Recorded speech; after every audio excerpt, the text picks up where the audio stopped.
عمران خان نے معاشرے میں نفرت کی آگ لگائی، اب خود ہی اس آگ میں جلنے والے ہیں۔ سیاست میں اندھی مذہبی جنونیت کا استعمال انہیں لے ڈوبے گا۔ ڈیرہ اسماعیل خان میں میڈیا سے گفتگو کرتے ہوئے فضل الرحمان نے کہا کہ حملے کا واقعہ پنجاب کی حدود میں پیش آیا، پنجاب پولیس نے ہی ملزم سے بیان لیا۔ عمران خان مسلسل وفاقی حکومت اور اداروں پر تنقید کر رہے ہیں۔ ایسے واقعات کو سیاسی مقاصد کے لیے استعمال کرنے کے نتائج خطرناک ہوں گے۔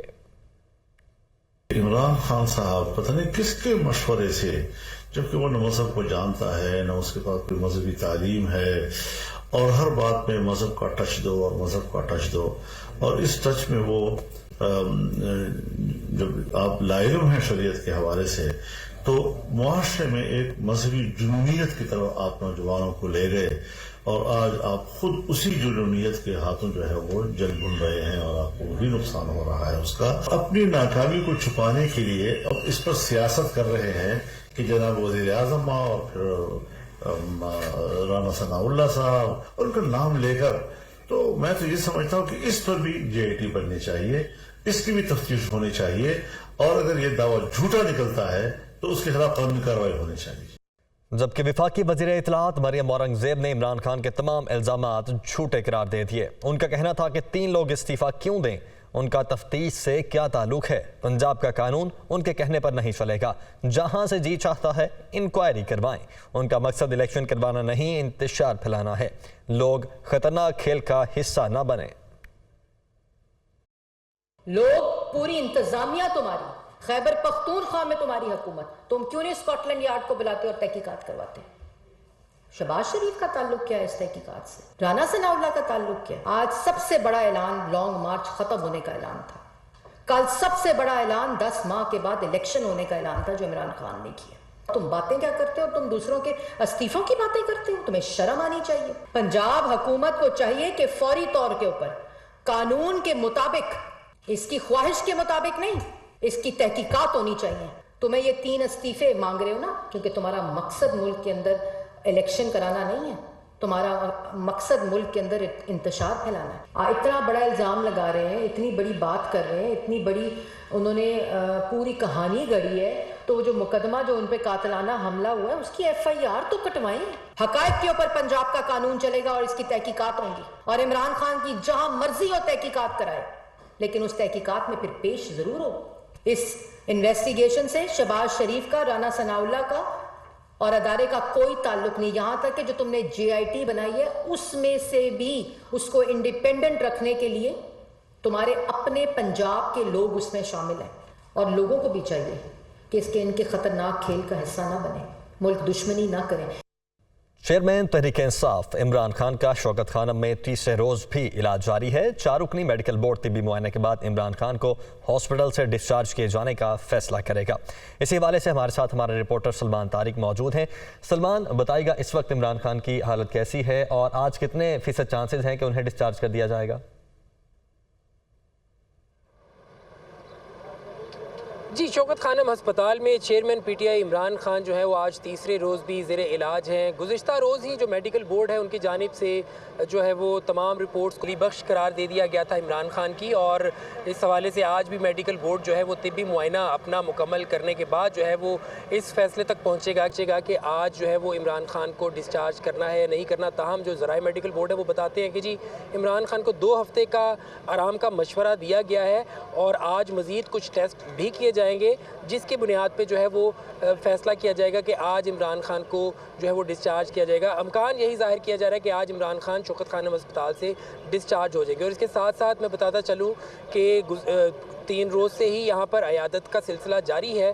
آج جو ہے وہ صدر پاکستان عارف علوی کی آمد بھی متوقع بتائی جا رہی ہے کہ جی وہ شوکت خانم ہسپتال پہنچیں گے، عمران خان سے ملیں گے اور ان کی عیادت کریں گے، اور جو ہے ان کی صحت کے بارے میں آگاہی لیں گے، اور اس کے ساتھ ساتھ ملک کی سیاسی صورتحال پر بھی، جو پرسوں کا جو واقعہ ہوا جس کے بعد سے جو صورتحال ملک میں پیدا ہوئی، اس پر بھی تفصیلی طور پر جو ہے وہ گفتگو اور جو ہے وہ معاملات کو اس پر بات کریں گے۔ تو اس وقت یہ صورتحال ہے کہ شوکت خانم ہسپتال میں تیسرے روز بھی ٹھیک ہے، اس وقت عمران خان شوکت خانم ہاسپٹل میں ہی موجود ہیں، اور آج بھی فیصلہ کیا جائے گا کہ انہیں ڈسچارج کرنا ہے یا نہیں۔ بہت شکریہ سلمان طارق، آپ ہمارے ساتھ موجود تھے۔ अवामी मुस्लिम लीग के सरबराह शेख रशीद ने कहा है कि जिस मुल्क का वजीर दाखिला राना सनाउल्लाह जैसा दहशतगर्द हो, उस मुल्क का अल्लाह ही हाफिज है। ट्वीट में शेख रशीद का मजीद कहना है कि IMF ने पेट्रोल पर 50 रुपए तक लेवी बढ़वा दी है। इमरान खान पर हमले का मरकजी मुलजिम 4 वीडियो बयान ऐसे दे रहा है जैसे वो पुलिस स्टेशन नहीं स्टूडियो में बैठा है। उन्होंने कहा कि सियासत का प्रेशर कुकर किसी वक्त भी फट सकता है। हुकूमत पाक फौज और अवाम को लड़वाना चाहती है। ख्वाजा आसिफ ने कहा है कि वजीराबाद हमला पंजाब हुकूमत की नाकामी है। वजीर आज़म और राना सनाउल्लाह पर इल्ज़ाम लगाकर वाक़े को किसी और तरफ ले जाया जा रहा है। वजीर आला पंजाब FIR में मर्जी का नाम शामिल करने के खिलाफ हैं। सियालकोट में वर्कर्स कन्वेंशन में वफाकी वजीर ने दावा किया कि परवेज़ इलाही चेयरमैन PTI का साथ छोड़ने में देर नहीं लगाएंगे। ये फेलियर जो है पंजाब हुकूमत का है। मुल्ज़म का जो बयान है वो 1 नहीं 2 नहीं, मेरा 3 वीडियो जो है वायरल हो चुकी है। जो लोग वहाँ पे जख्मी हुए हैं, किसी का मुलाजा हुआ है, किसी का कोई मेडिकल हुआ है। ये वाक़यात किस तरफ जो है ले जाए जा रहे हैं और वज़ीर आज़म शहबाज शरीफ साहब का राना सनाउल्लाह साहब, उनको टारगेट किया जा रहा है। जिन्होंने हिफाजत करनी थी इमरान खान साहब की, वो पंजाब हुकूमत के जिम्मे थी। और झगड़ा क्या पड़ा हुआ है, वो FIR में नाम किस किस के दर्ज हो रहे हैं। परवेज इलाही कहता है कि फलां का नाम नहीं होना चाहिए, वो कहता है कि नहीं तीनों के नाम होने चाहिए। परवेज इलाही जो है कोई रात के चंद पैर उन्हें साढ़े नाल भी लाए देंगे नहीं, दिन चढ़ाए से गायब हो गया, तो इससे भी गायब होगा। मैं आपको बता रहा हूँ 100% गायब होगा। वजीराबाद हमला केस में इंदराज मुकदमा के मामले पर पंजाब पुलिस डट गई। पुलिस ने FIR के इंदराज की दरखास्त वसूल करने से इनकार कर दिया है। PTI कारकुनों ने थाने के बाहर एहतजाज किया। PTI अपनी पंजाब हुकूमत होने के बावजूद ताहाल मुकदमा दर्ज नहीं करवा सकी है। पुलिस ने पहले तो दरखास्त ही वसूल नहीं की, तवील मुज़ाकरात के बाद दरखास्त वसूल की गई मगर इलेक्ट्रॉनिक स्लिप नहीं दी गई। मुद्दई ज़ुबैर खान न्याजी ने कहा कि दरखास्त पर E-टैग नहीं लगाया जा रहा। हम आज दोबारा थाना सिटी आएंगे। E-टैग हमारा बुनियादी हक है जो SHO ने नहीं दे रहा। DPO को ये दरखास्त SHO के ज़रिए मौसूल हो चुकी है, लेकिन वो फिर भी मीडिया पर कह रहे हैं कि उन्हें दरखास्त नहीं मिली। हम अपने नामजद करदा मुल्ज़िमान पर ही मुकदमा दर्ज करवाएंगे। हमारे लीडर पर हमला हुआ, इंसाफ हमारा हक है। मुकदमा दर्ज न होने पर PTI कारकुनों ने थाने के बाहर एहतजाज किया। इस मौके पर शदीद नारेबाजी की गई। इस्लामाबाद में तहरीक इंसाफ के कारकुनों का एहतजाज। पुलिस ने 2 मुकदमात दर्ज कर लिए हैं। इसी हवाले से मजीद तफसीलात जानेंगे नुमाइंदा दुनिया न्यूज़ कमरुल मुनव्वर हमारे साथ मौजूद हैं। जी कमर, बताइएगा इस हवाले से आपके पास क्या तफसीलात हैं? जी, गुज़श्ता रोज फैजाबाद में जो तहरीक इंसाफ के कारकुनान की जानिब से एहतजाज किया गया था, अब उस पर 2 मुकदमात जो हैं वो दर्ज कर लिए गए हैं और इसमें 30 अफराद जो हैं वो उनको गिरफ्तार किया गया है। ताहम जो थाना I-9 में एक मुकदमा दर्ज किया गया है, इसमें इस्लामाबाद पुलिस ने deputy speaker Punjab assembly वासिक Qayyum Abbasi और आमिर कियानी जो रहनुमा है पाकिस्तान तहरीक इंसाफ के, इन समेत 250 से ज्यादा अफराद के खिलाफ जो मुकदमा दर्ज किया है। इस्लामाबाद पुलिस ने जो लोग गिरफ्तार किए हैं उनको आज अदालत में पेश किया जाएगा, क्योंकि 30 लोग हैं जिनको थाना I-9 में रखा गया था और ये कहा गया था कि तोड़ फोड़ में मुलविस पुलिस एहलकारों और आम शहरी के मोटरसाइकिल जो हैं वो भी जलाने में ये अफराद मुलविस रहे। इसकी FIR जो है वो भी दर्ज की गई है। रोड ब्लॉक करने, दफा 144 की खिलाफ वर्जी करने और पुलिस एहलकारों पर पथराव और हमला करने की दफात जो है वो शामिल की गई हैं। आज 30 के करीब ये जो लोग हैं इनको अदालत में पेश करके मजीद रिमांड मांगा जाएगा ताकि जो लोग इसमें मुलविस हैं उन मजीद लोगों की गिरफ्तारियां जो हैं वो अमल में लाई जा सकें। जी, 30 लोगों को अदालत में पेश करके आज रिमांड लिया जाएगा। कमरुल मुनव्वर, बहुत शुक्रिया आपका। पाकिस्तान का मैनचेस्टर का लक़ब पाने वाले फैसलाबाद में सनतें दम तोड़ने लगीं। शहर के निस्फ प्रोसेसिंग यूनिट्स बंद हो गए। महंगी बिजली, गैस की किल्लत, टैक्सेस और महंगे खाम माल ने सनतकारों को मशीनरी स्क्रैप में बेचने पर मजबूर कर दिया। हजारों मजदूर बेरोजगार हो गए। ब्यूरो चीफ मियां अंजुम की रिपोर्ट देखिए।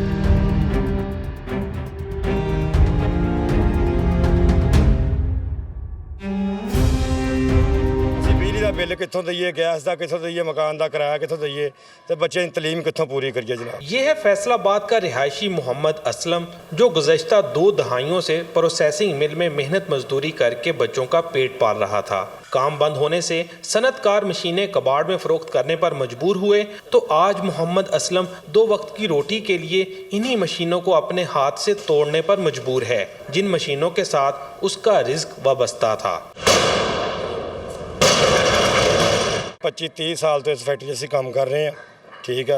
ਇਹ ਹੁਣ ਤੁਹਾਡੇ ਸਾਹਮਣੇ ਇਹ ਬੰਦ ਹੋ ਗਈ, ਬਿਜਲੀ ਦੇ ਨਰਖਾਂ ਦੀ ਵਜ੍ਹਾ ਤੋਂ, गैस के हालात की वजह तो कोई हालात नहीं रहे, फैक्ट्री होगी बंद। ये कहानी सिर्फ मोहम्मद असलम की नहीं, फैसलाबाद में हजारों मजदूर प्रोसेसिंग इंडस्ट्री पर बहरान की वजह से बेरोजगार हो चुके हैं। आटा, चीनी, घी, यही जंग है गरीब आदमी की। ख्वाहिशात सिर्फ यही कि हमारा 2 वक्त का खाना जो बाइज्जत तरीके से हम कमाएं, अपने बच्चों का पेट पालें। मालकान जो हैं वो तो उनका तो कोई भी पैसे वाला बंदा है, उनका तो निज़ाम चल सकता है, मगर इस पे मज़दूर का जो है ना वो बड़ा जो है ना वो काम ख़राब हो रहा है, क्योंकि उन्होंने 1 माह की तनख्वाह है वो लेकर जानी है घर में, तो उनका चूल्हा चलना है। बढ़ते हुए टैक्सेस, महंगी गैस, बिजली और खाम माल की कीमतों में इंतहाई हद तक इजाफे के बायस फैसलाबाद की 166 में से 84 प्रोसेसिंग फैक्ट्रियां मुकम्मल तौर पर बंद हो चुकी हैं, जबकि दीगर मिल्स मालकान ने भी अखराजात में इजाफे की वजह से पैदावार में 40 से 50% तक कमी कर दी है।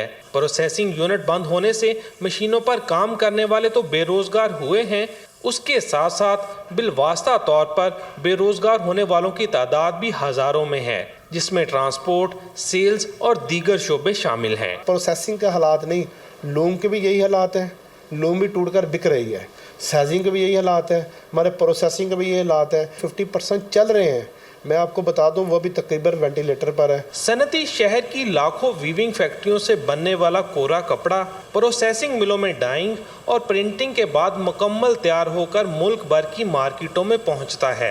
प्रोसेसिंग मिल बंद होने की वजह से स्पिनिंग, साइजिंग और वीविंग इंडस्ट्री भी तबाह हो रही है। फैसलाबाद ही नहीं, मुल्क भर की 650 प्रोसेसिंग मिल्स में से 40% बंद हो चुकी हैं, जिसकी वजह से कभी मुल्क में लाखों मजदूरों को रोजगार देने वाला टेक्सटाइल सेक्टर तबाहाली की तस्वीर बनता जा रहा है। मुआशरत में रीढ़ की हड्डी कहलाए जाने वाले सनती सेक्टर को रॉ मटीरियल और बिजली की बढ़ती कीमतें ले डूबी।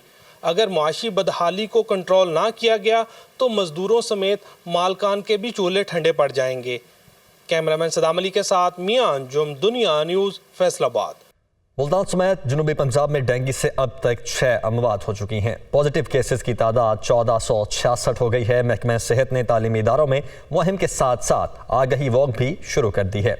मज़ीद जानते हैं बहाउद्दीन ज़िक्रिया यूनिवर्सिटी में मौजूद ब्यूरो चीफ दुनिया न्यूज़ नुमान खान बाबर से। जी नुमान। जी बिल्कुल, मुल्तान में डेंगू के मरीज़ों की तादाद में मुसलसल इजाफा होता जा रहा है, जबकि अब एक्सपायरी भी शुरू हो चुकी है। इलाज करना मुश्किल होता जा रहा है और इसी सिलसिले में आगाही मुहिम का एहतमाम किया गया है। इसका मकसद क्या है, इसी हवाले से मज़ीद जानते हैं। जी, मुल्तान में आगाही मुहिम शुरू की गई है, उसका मकसद क्या है? कोरोना के हवाले से बड़ा अच्छा टैकल किया। उसकी वजह ये थी कि हमने अपने लोगों को एजुकेट किया कि आपने कैसे बचना है। इसलिए ये जो आज हमारा मकसद है अवेयरनेस का, वॉक का, सेमिनार का, एक सब मकसद ये है कि लोगों को हम बताएं हम इस बीमारी को अपनी नॉलेज से, अपनी थोड़ी सी आगाही से कंट्रोल कर सकते हैं। जी बिल्कुल, मुख्तलिफ वार्ड जो हैं सरकारी अस्पतालों में मुख्तस किए गए हैं, इलाज शुरू है, लेकिन तादाद मुसलसल बढ़ती जा रही है। इस कॉलेज ने आज वॉक का एहतमाम किया, इसके हवाले से। बेसिकली मॉस्कीटो बाइट से फैल रहा है और जब एक मरीज़ इसका मुब्तला हो जाता है डेंगू में, तो उसको दोबारा बाइट करने से अगर वो कैरियर बन जाता है मच्छर, तो वो मज़ीद भी फैला सकता है। तो इसको ज़ाहिर बात है, ये गंदी बीमारी है और बहुत तकलीफ दह बीमारी है, तो हर तरीके से हमें कोशिश करनी चाहिए। मच्छर से डरे ना, मच्छर से बचें। जी बिल्कुल, महकमा सेहत के वसाइल कम और मसाइल ज़्यादा हैं, इसलिए कोशिश की जा रही है कि आगाही मुहिम के ज़रिए लोगों को बताया जाए ताकि वो SOPs पर अमल करें और मरीज़ों की जो तद बढ़ने से रोका जा सके। जी।